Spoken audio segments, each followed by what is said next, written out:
Hello मेरे प्यारे बच्चों, आपका हमारे इस क्लास 12 की केमिस्ट्री क्लास में बहुत बहुत स्वागत है। देखो मेरे प्यारे बच्चों, आज का हमारा जो क्लास है ये हम जो है 8वां लेसन देख रहे हैं। और इस 8वें लेसन में जो है हमारा जो चैप्टर चल रहा है एल्डिहाइड, कीटोन एवं कार्बोक्सिलिक एसिड, ये हमारा मोस्ट इम्पॉर्टेंट लेसन है। और इस लेसन में जो है आज हम जो देखने वाले हैं, आज का हमारा जो मोस्ट इम्पॉर्टेंट टॉपिक हमने लिया है वो हमारा है फॉर्मल्डिहाइड।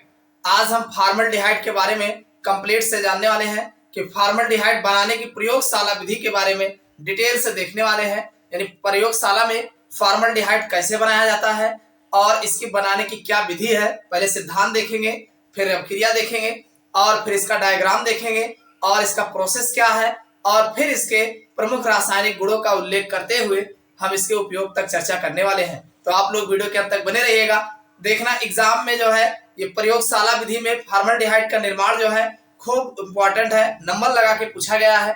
चलिए बच्चों शुरू करते हैं। सबसे पहले देखते हैं कि फॉर्मल्डिहाइड का प्रयोगशाला में किस प्रकार निर्माण किया जाता है। देखो मेरे प्यारे बच्चों, अगर हम बात करें फॉर्मल्डिहाइड के, तो फॉर्मल्डिहाइड जो है एल्डिहाइड खानदान का सबसे पहला सदस्य है। फॉर्मल्डिहाइड जो है एल्डिहाइड समूह का जो है सबसे पहला सदस्य है। तो और हमारा जो फॉर्मल्डिहाइड होता है, फॉर्मल्डिहाइड का फार्मूला HCHO होता है। क्या होता है? फॉर्मल्डिहाइड का फार्मूला HCHO होता है। फॉर्मल्डिहाइड का अगर हम आईयूपीएसी नेम देखें तो फॉर्मल्डिहाइड का आईयूपीएसी नेम मेथेनल होता है। क्या होता है? मेथेनल होता है, ये इसका आईयूपीएसी नेम है। अब हम बात करें फॉर्मल्डिहाइड को प्रयोगशाला में बनाया कैसे जाता है, तो देखो भाई, फॉर्मल्डिहाइड को प्रयोगशाला में बनाने के लिए मेथेनल, आप कह सकते हैं मेथेनल का वायु द्वारा ऑक्सीकरण कराते हैं in presence of platinum asbestos उत्प्रेरक की उपस्थिति में 200 से 250 डिग्री सेल्सियस ताप पर, तब हमें जो है फॉर्मल्डिहाइड प्राप्त होता है। एक तरीका तो यह है, या तो दूसरा तरीका यह है कि मेथेनल का ऑक्सीकरण जो है कॉपर उत्प्रेरक की उपस्थिति में और 500 से 550 डिग्री सेल्सियस ताप पर जब गर्म करते हैं तब भी हमें फॉर्मल्डिहाइड प्राप्त होता है। तो ये प्रयोगशाला में जो है बनाने की विधि है। देखिए इसका रिएक्शन कैसे होता है, उसके बाद लिखना कैसे है इसके बारे में बताते हैं। देखिए सबसे पहले आप मेथिल अल्कोहल ले लीजिए। मेथिल अल्कोहल का जो फार्मूला होता है CH3OH होता है। ये हमारा है मेथिल अल्कोहल। कौन है? Methyl alcohol. आप कह सकते हैं मेथेनॉल। मेथेनॉल इसका आईयूपीएसी नेम होगा और ये मेथिल अल्कोहल होगा। अब मेथिल अल्कोहल की वाष्प को जो है हम O2, अब हाफ O2 लिखे हैं। हाफ O2 का मतलब यह होता है O है। अब डायरेक्ट आप O नहीं ले सकते हैं क्योंकि डायरेक्ट O कहीं मिलता नहीं है, वायुमंडल में आपको O2 ही मिलेगा। इसीलिए यहाँ पर अब जरूरत हमें एक ही O की है, तो इसलिए हमने हाफ O2 लिखा है, ठीक है। और इसको, इस वाष्प को हम जो है प्लेटिनम एस्बेस्टस पर 200 से लेकर के 250 डिग्री सेल्सियस ताप पर प्रवाहित करते हैं। तो बनता क्या है? देखो हमें फॉर्मल्डिहाइड बनाना है तो सीधी सी बात है, 2 हाइड्रोजन एक ऑक्सीजन के साथ H2O बना लेगा। तो बचेगा क्या भाई? 2 हाइड्रोजन निकाल दोगे 2 बचेगा, एक ऑक्सीजन एक कार्बन, तो हमारा बच जाएगा HCHO और साथ में H2O बनेगा। समझ में आई बात कि नहीं भाई? सीधी सी बात है, जब आप मेथिल अल्कोहल की वाष्प को वायु की उपस्थिति में प्लेटिनम एस्बेस्टस उत्प्रेरक की उपस्थिति में 200 से 250 डिग्री सेल्सियस ताप पर जब गर्म करते हैं तो हमें फॉर्मल्डिहाइड बनता है। ये जो बना है फॉर्मल्डिहाइड है। समझ में आ गई बात? अब इसको आप, कोई जरूरी नहीं है प्लेटिनम एस्बेस्टस लो, प्लेटिनम एस्बेस्टस की स्थान पर हम दूसरा उत्प्रेरक ले सकते हैं। जैसे मान लीजिए ये हमारा CH3OH है और ये हाफ O2 है। अब हम कॉपर उत्प्रेरक ले लेते हैं और फिर 500 से 550 डिग्री सेल्सियस ताप पर जब गर्म करते हैं तब भी हमें जो है फॉर्मल्डिहाइड और जो है H2O बनता है। तो ये भी हमारा फॉर्मल्डिहाइड है। समझ में आ गई बात? तो प्रयोगशाला में फॉर्मल्डिहाइड का निर्माण करने के लिए देखो बच्चों, लिखना कैसे है ये तो अब क्रिया हो गई। लिखने के लिए आप आराम से, हम आपको बता दे रहे हैं, ऐसे लिखिएगा कि सर्वप्रथम प्रयोगशाला में फॉर्मल्डिहाइड का निर्माण करने के लिए मेथिल अल्कोहल की वाष्प को वायु की उपस्थिति में प्लेटिनम एस्बेस्टस उत्प्रेरक पर जो है 200 से 250 डिग्री सेल्सियस ताप पर जो है प्रवाहित करते हैं, अथवा मेथिल अल्कोहल की वाष्प को कॉपर उत्प्रेरक की उपस्थिति में 500 से 550 डिग्री सेल्सियस ताप पर गर्म करते हैं तो हमें फॉर्मल्डिहाइड प्राप्त होता है। समझ में आ गई बात? तो बच्चों ये तो था फॉर्मल्डिहाइड बनाने की प्रयोगशाला विधि में जो रिएक्शन जो है यूज किए जाते हैं, ये आपके रिएक्शन हो गए। अब हम बात करेंगे इसका डायग्राम कैसे लगाया जाता है और फिर इसकी विधि क्या है, तो विधि के बारे में हम चर्चा कर लेते हैं। देखो मेरे प्यारे बच्चों, अगर हम बात करें प्रयोगशाला में जो है फॉर्मल्डिहाइड का निर्माण कैसे किया जाता है, इसकी विधि क्या है, तो देखो हमने जो सिद्धांत था, सिद्धांत के रिएक्शंस हमने बता दिए और लिखना कैसे है बता दिए। अब इसकी विधि हेडिंग डालेंगे और विधि में क्या लिखना है और इसका डायग्राम कैसे बनाना है। तो देखो डायग्राम जो है इस तरीके से बनाया जाएगा। डायग्राम के बारे में अगर आप लिखना चाहते हैं कि क्या क्या चीजें इसमें लगा है तो आप बता सकते हैं। एक गोल पेनी का फ्लास्क है और निकास नली है और प्लेटिनम एस्बेस्टस यहाँ लगा हुआ है और ये ग्राही है। इसकी विधि लिखने के लिए आपको करना क्या है, कैसे लिखा जाता है सिस्टम में, तो आप इसको लिखने के लिए देखो, अगर आप डायग्राम पहले बना लिए हो उसके बाद लिखना स्टार्ट कर रहे हो तो सबसे पहले विधि में यह लिखा जाएगा कि प्रयोगशाला में फॉर्मल्डिहाइड का निर्माण करने के लिए सर्वप्रथम उपकरणों को उपरोक्त चित्रानुसार व्यवस्थित करते हैं। ये बात सबसे पहले लिखना कि प्रयोगशाला में फॉर्मल्डिहाइड का निर्माण करने के लिए उपकरणों को उपर्युक्त चित्रानुसार व्यवस्थित करते हैं। इतना लिखने के बाद फिर आप बताएंगे कि इसमें एक गोल पेनी का फ्लास्क होता है। क्या होता है?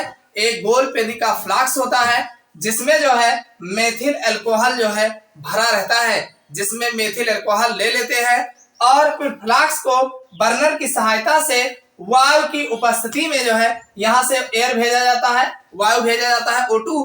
वायु की उपस्थिति में जो है इसको हम धीरे धीरे गर्म करते हैं जिससे मेथिल अल्कोहल की वाष्प निकलती है। तो यहाँ से ये मेथिल अल्कोहल की वाष्प निकलेगी और साथ में एयर भी रहेगा।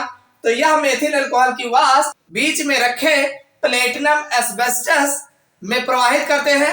ये क्या होता है? ये प्लेटिनाइज्ड एस्बेस्टस होता है, यानी प्लेटिनम की एक जाली लगी होती है। क्या लगी होती है? प्लेटिनम की जाली लगी होती है, जिसको हम जो है यहाँ से 250 डिग्री सेल्सियस 200 से 250 डिग्री सेल्सियस ताप पर गर्म करते हैं, यानी फिर वाष्प को प्लेटिनम एस्बेस्टस पर प्रवाहित करते हैं, जहां पर यह फॉर्मल्डिहाइड में जो है परिवर्तित हो जाता है। इस फॉर्मल्डिहाइड को जो है हम जल में रखे ग्राही में एकत्रित कर लेते हैं। जल में रखे ग्राही में जो है एकत्रित कर लेते हैं। समझ में आई बात? इतना ही आपको लिखना है, इससे ज्यादा लिखने की आवश्यकता नहीं है। क्या लिखना है फिर से सुन लीजिए, नहीं समझ में आया हो। सर्वप्रथम हम मेथिल अल्कोहल को जो है बर्नर की सहायता से गोल पेनी के फ्लास्क में बालू उष्मक, यहाँ ये बालू इसको हम बता सकते हैं या जल उष्मक बता सकते हैं, जल उष्मक पर धीरे धीरे गर्म करते हैं, जिससे वायु तथा मेथिल अल्कोहल की वाष्प को जो है हम प्लेटिनम एस्बेस्टस उत्प्रेरक पर प्रवाहित करते हैं।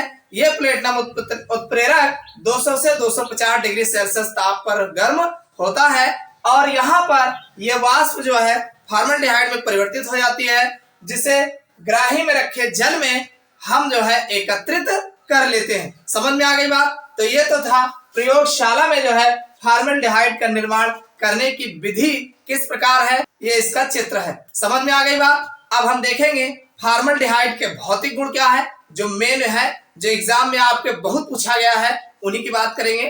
तो सबसे पहले भौतिक गुण देखेंगे और फिर दो चार जो है रासायनिक गुण की बात करेंगे। देखो मेरे प्यारे बच्चों, अगर हम फॉर्मल्डिहाइड के भौतिक गुण की बात करें तो ज्यादा नहीं, जो एग्जाम में आपके बार बार खूब नंबर लगा के पूछा गया है, इसी की हम बात करेंगे।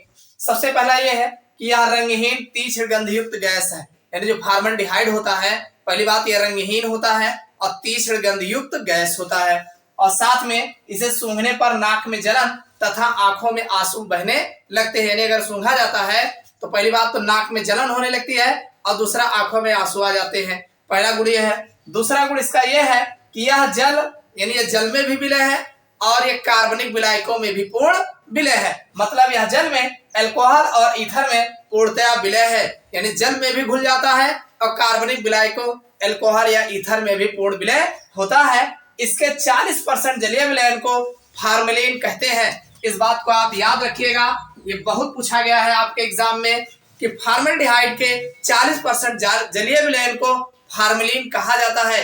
ये आपके एग्जाम में विकल्प में भी और वैसे भी फार्मेलिन किसे कहते हैं ये भी बहुत पूछा गया है। तो ध्यान रखना, फॉर्मल्डिहाइड के 40%, कितना परसेंट, 40% जलीय विलयन को फॉर्मलिन कहते हैं। समझ में आ गई बात। तो ये तो थे इनके कुछ भौतिक गुण। अब हम इनके प्रमुख रासायनिक गुणों की चर्चा कर लेते हैं, जो आपके एग्जाम में खूब नंबर लगा के पूछे गए। देखो मेरे प्यारे बच्चों, अगर हम बात करें फॉर्मल्डिहाइड के रासायनिक गुण की, तो इसमें सबसे पहला जो मोस्ट इंपॉर्टेंट है, आपके एग्जाम में अक्सर पूछा गया है, वो है अमोनिया से अपक्रिया। यानी अमोनिया से अपक्रिया ये कैसे करता है। तो ध्यान रखना, फॉर्मल्डिहाइड जो है अमोनिया के सांद्र विलयन के साथ जो है अपक्रिया कर हेक्सामेथिलीन टेट्राएमीन बनाता है, जिसे जो है यूरोट्रोपिन के नाम से जाना जाता है। एग्जाम में यूरोट्रोपिन का संरचना बनाने के लिए, या यूरोट्रोपिन किसे कहते हैं, इसको कैसे बनाया जाता है, इसके बारे में खूब पूछा गया है। तो इसमें होता क्या है कि देखिए, ये जो है फॉर्मल्डिहाइड HCHO,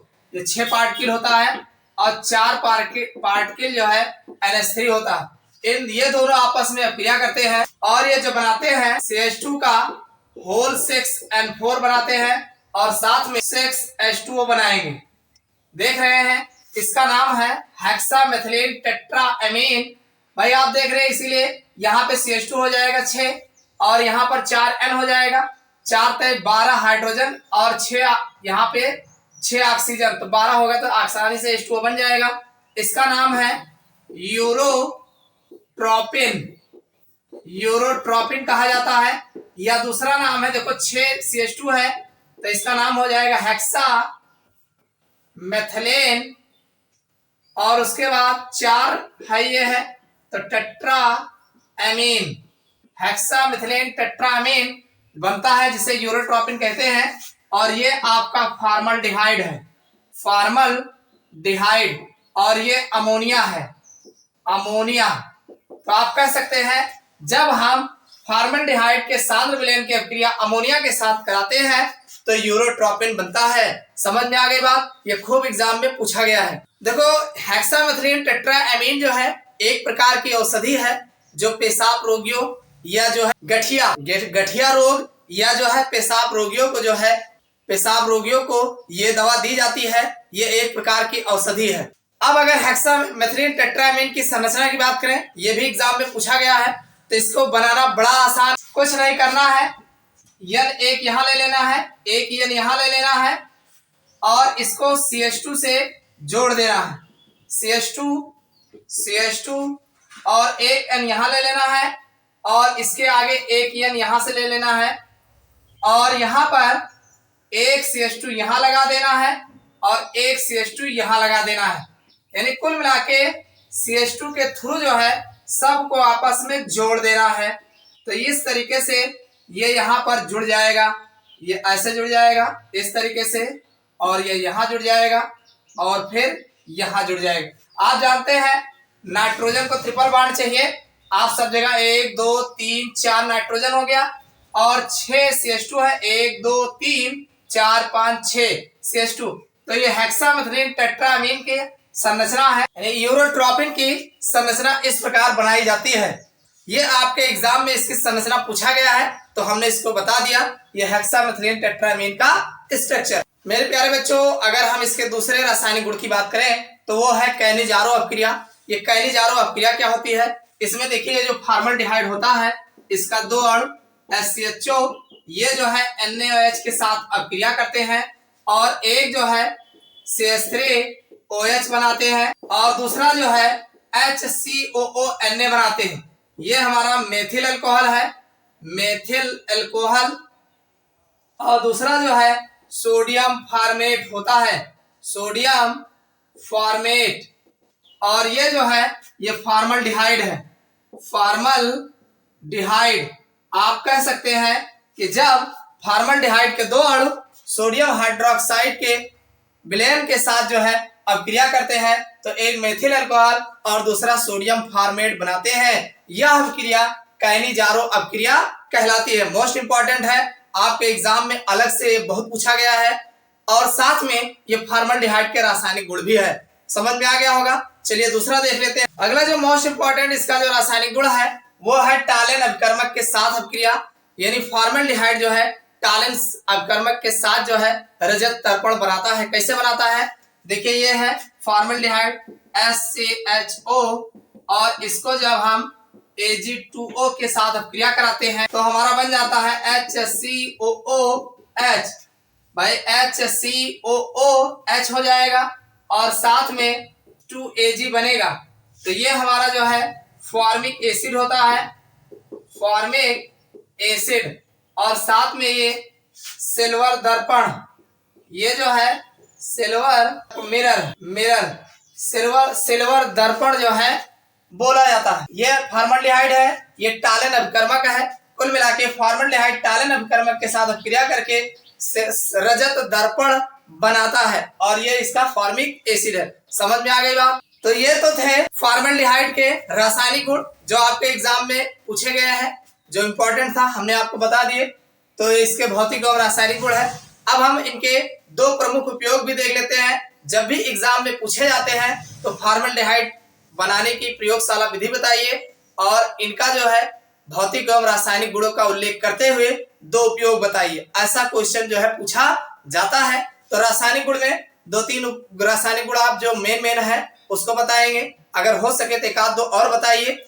उसके बाद जो है फिर इनके हम उपयोग की बात कर लेते हैं। तो देखो, एक उपयोग तो हमने आपको बता दिया, फॉर्मल्डिहाइड के द्वारा जो है यूरोट्रोपिन नामक औषधि बनाई जाती है। तो इस औषधि का उपयोग जो है गठियाबाई रोग के इलाज में किया जाता है। यूरोट्रोपिन होता है, इसका उपयोग गठियाबाई के इलाज में होता है कि औषधियों के निर्माण में, जिसका उपयोग जो है गठियाबाई के इलाज में किया जाता है। आप ऐसे बताइए कि फॉर्मल्डिहाइड जो है इसके द्वारा जो है यूरोट्रोपिन औषधि बनाई जाती है, जिसका उपयोग जो है गठियाबाई इलाज में जो है किया जाता है। अगला आप बता सकते हैं कि फॉर्मल्डिहाइड के 40% जलीय विलयन को फॉर्मेलिन कहते हैं, जिसका उपयोग जो है जीव विज्ञान में जो है पदार्थों यानी जो भी जीव होते हैं उनको संरक्षित करने में किया जाता है। आप लोगों ने लैब में देखा होगा, अक्सर केमिकल में जो है कोई न कोई एनिमल्स जो है या प्लांट्स जो है डुबो के रखा रहता है और वो खराब नहीं होता है, वैसे वैसे बने रहते हैं। तो वो जो आपका जलीय विलयन होता है लैबों में जो आप देखने को मिलता है, जिसमें सामग्रियां जो है जो जीव होते हैं या जो प्लांट्स होते हैं जिनको जो बांध करके डुबोया गया होता है स्लाइड में, तो वो जो है फॉर्मेलिन जो है होता है, जिससे उसमें रखने पर ये खराब नहीं होते। और भी बहुत सारे उपयोग हैं। इसका उपयोग जो है रजत दर्पण के निर्माण में अपचायक के रूप में भी किया जाता है। और कह देना कि फॉर्मल्डिहाइड का उपयोग प्रयोगशाला में अभिकर्मक के रूप में प्रयोग किया जाता है। तो ये तो था फॉर्मल्डिहाइड के बारे में। उम्मीद करता हूँ फॉर्मल्डिहाइड की बनाने की प्रयोगशाला विधि आपको समझ में आ गई होगी। समझ में आया हो तो वीडियो को लाइक अवश्य कर दीजिएगा और चैनल पर नए हो सब्सक्राइब कर लेना और अपने दोस्तों के साथ शेयर करिएगा। फिर मिलते हैं नेक्स्ट वीडियो में।